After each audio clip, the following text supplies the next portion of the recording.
As part of his 2024 presidential campaign, Donald Trump once again pushed for sweeping tariffs on countries like China, nations from which the United States imports a large volume of goods.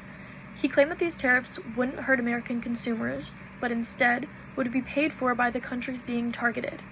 On the surface, that might sound appealing, but economic research and past experience tells a very different story. A 2019 report from the Federal Reserve Bank of New York looked closely at the tariffs Trump imposed during his first term, especially those on Chinese goods, and found that nearly the entire cost was passed on to U.S. consumers in the form of higher prices. Foreign exporters didn't significantly lower their prices, nor did they see drops in profit margins.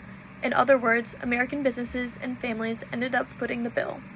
That finding is backed up by research from the Peterson Institute for International Economics. Their analysis concluded that U.S. households paid hundreds of dollars more each year because of these tariffs, especially on everyday items like clothing, electronics, and household goods. And there's more. A study from the National Bureau of Economic Research showed that tariffs in 2019 and 2018 caused a noticeable rise in the prices producers had to pay here in the U.S., with little to no relief coming from foreign exporters. So, when we take all of this research together, the evidence is clear. Tariffs aren't free. They're not paid by foreign countries, they're paid by us, by American consumers and businesses. Trump's claim simply doesn't hold up under the weight of the facts.